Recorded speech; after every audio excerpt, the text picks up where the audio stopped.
हर हर महादेव। देवों के देव महादेव जी के चरण में प्रणाम करती हूँ, मेरा प्रणाम स्वीकार हो। माता गौरव पार्वती के चरण में प्रणाम करती हूँ, मेरा प्रणाम स्वीकार हो। गणपति ललनमा के चरण में प्रणाम करती हूँ, मेरा प्रणाम स्वीकार हो। सब गुरु भाई बहनों के चरण में प्रणाम करती हूँ, मेरा प्रणाम स्वीकार हो। सब देवी देवताओं के चरण में प्रणाम करती हूँ, मेरा प्रणाम स्वीकार हो। माता और पिताजी के चरण में प्रणाम करती हूँ, मेरा प्रणाम स्वीकार हो। गुरु भाई बहन, मैं एक कथा सुनाने जा रही हूँ। इस कथा को पूरा सुनिए और रहस्य जानिए। आदि नहीं, आदि सुनने में शिव गुरु का अपमान होती है और पूरा सुनने में ज्ञान। इसलिए कथा को पूरा सुनिए और रहस्य जानिए। हर हर महादेव, घर घर महादेव। गुरु भाई बहना, एक राजा थे और एक रानी थी। एक राजा थे, एक रानी थी। राजा साहब का दो पुत्र थे। राजा साहब के दो पुत्र थे। राजा साहब अपने दोनों पुत्र से बड़े प्यार करते थे। राजा साहब बहुत पूजा पाठ में लीन रहते थे। राजा साहब अपने पुत्र के लिए कुछ भी करते थे। राजा साहब प्रतिदिन मंदिर जाते थे। वो मंदिर जो था पहाड़ी के ऊपर था।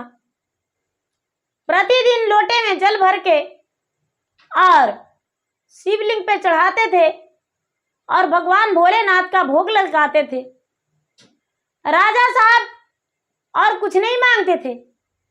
उनका यही कहना था, हे भोलेनाथ, मेरे पुत्र का अमर कर दीजिए, मेरे पुत्र का अमर कर दीजिए।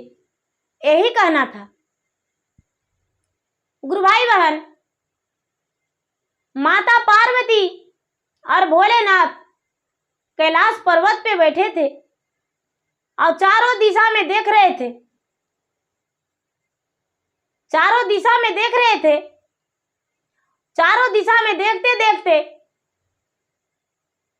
कहने लगे, हे राजा, हे भोलेनाथ, वो जो राजा है आपका बहुत बड़ा पुजारी है, लेकिन वो कुछ नहीं मांगता है। सिर्फ अपने पुत्र की आयु ही क्यों मांगता है? अपना आयु नहीं मांगता है, धन संपत्ति नहीं मांगता है, अपना पुत्र का आयु ही क्यों मांगता है? भगवान कहने लगे, हे देवी, आपको नहीं पता, संतान से बढ़ के दुनिया में कोई फल नहीं है। जिसका संतान नहीं उसका कुछ नहीं। अपने जब कुछ होता है तो दुखी नहीं होता है, लेकिन जब बच्चे का कुछ हो जाता है तो लोग बहुत दुखी हो जाता है। उसी तरह राजा है।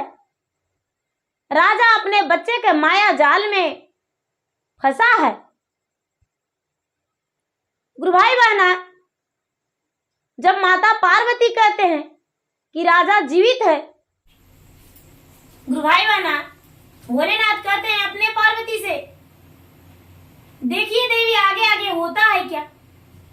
राजा ने तो जीवन में कभी कुछ मांगा ही नहीं। जो भी करता है अपने पुत्र के लिए, मेरा पुत्र को अमर कर दो, और उसके अलावा इनका कोई जरूरत नहीं। इनके पुत्र को प्राप्ति दे दिया है, इसका पुत्र के अमर कर दिया है। गुरु भाई बहना, धीरे धीरे राजा का शरीर बुढ़ापा में चल गया। राजा का शरीर बुढ़ापा में चल गया। राजा का जो पुत्र थे वो राजा बन गए। राजा वृद्ध हो गए। धीरे धीरे धीरे धीरे धीरे धीरे समय आने पर राजा साहब अंतिम सांस गिनने लगे, लेकिन उनका पूरा माया मोह अपने पुत्र में फंसा हुआ था। हे भगवान, मैंने अपने पुत्र के अमर के प्राप्ति मांगा था, पता नहीं आप दिए हैं या नहीं। मैं तो इस दुनिया से जा रहा हूँ, मेरे पुत्र के रखवाली कैसे होगा? मेरा पुत्र कैसे रहेगा? यदि इसके द्वार पे भी रहते तो मेरा संतोष ही रहता। गुरु भाई बहना, राजा का मृत्यु हो गया। राजा का मृत्यु हो गया अब राजा का प्राण अटका हुआ था अपना धन संपत्ति बेटा के धन संपत्ति में, बेटा के मोह माया में। जब उनका प्राण टूट गया तो भगवान भोलेनाथ के पास गए हैं, तो फिर से भगवान से वही कहते हैं कि हे भगवान, मैंने अपने पुत्र की प्राप्ति मांगा था, अमर करने के लिए मांगा था, मेरा पुत्र कैसे रह रहा होगा? मुझे पुत्र के पास भेज दीजिए, जो कि मैं अपने पुत्र के पास उसे देखकर रह सकूं। तो गुरु भाई बहना, ये जरूरी नहीं है कि इस बार मनुष्य तन है तो मेरा जो अबरी में जन्म होगा आगे फिर हम मनुष्य तन में ही लेंगे। नहीं, वो राजा का जन्म एक बैल घर में हो गया। गुरु भाई बहना, एक जब बैल घर में हो गया तो बैल उसके बेटे के द्वार पे बंधने रह गया। छोटा था, बड़ा हो गया धीरे धीरे। अब उसका हल चलने लगा। तो एक महात्मा के रूप में भोलेनाथ आए और बैल से कहते हैं कि बोलो राजन, कैसा लग रहा है? तू तो राजा था, लेकिन आज पुत्र के द्वार पे बंध रहा है, उसी का खेत में हल चल रहा है, कैसा लग रहा है?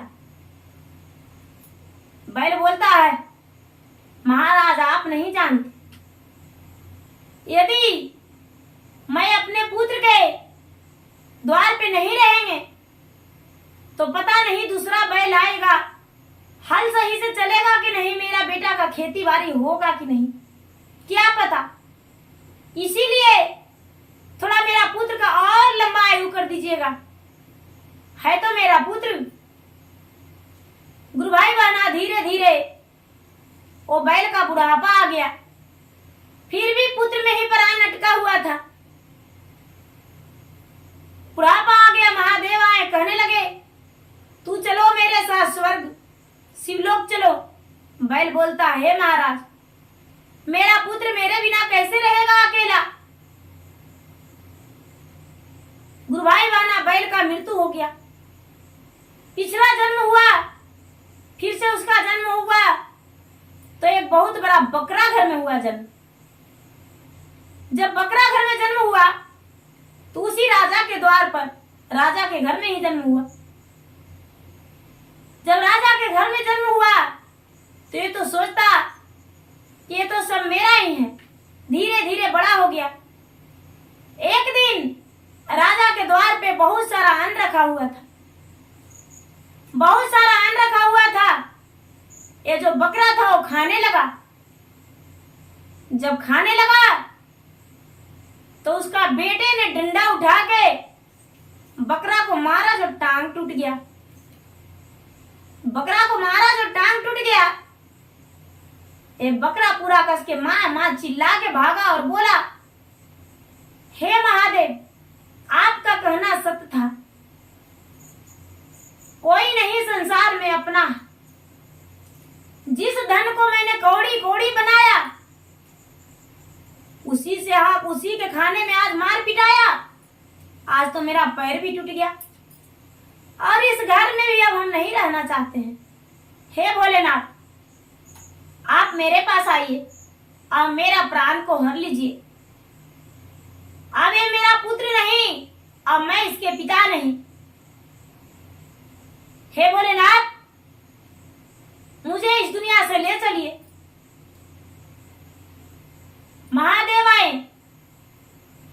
महादेव उस बकरे से पूछे, तो क्या तुम्हें इस दुनिया से चलना है? तो हाँ भगवान, मैं इस दुनिया से जाऊंगा। गुरु भाई बहना, उसी दिन उसी का बेटे ने गणास से काट के दो खंड करके टुकड़े टुकड़े करके उसका शरीर का खा गया, पूरा परिवार मिल बांट के। बेचारा वो बकरा का जीवन धन हो गया, इस दुनिया से समाप्ति मिल गया। अब जब शिव लोग गया है तो कहता है, हे भोलेनाथ, संसार में कोई नहीं अपना है। मैंने जिसे अपना अपना गाया वो तो सपना हो गया। मुझे ये सब पता नहीं था। किसी के साथ ऐसा हरकत नहीं होना चाहिए। हे भगवान, हे भोलेनाथ, अपने सब पे बरसे और सबको माया के जाल से दूर कर दीजिए। हर हर महादेव, हर हर महादेव।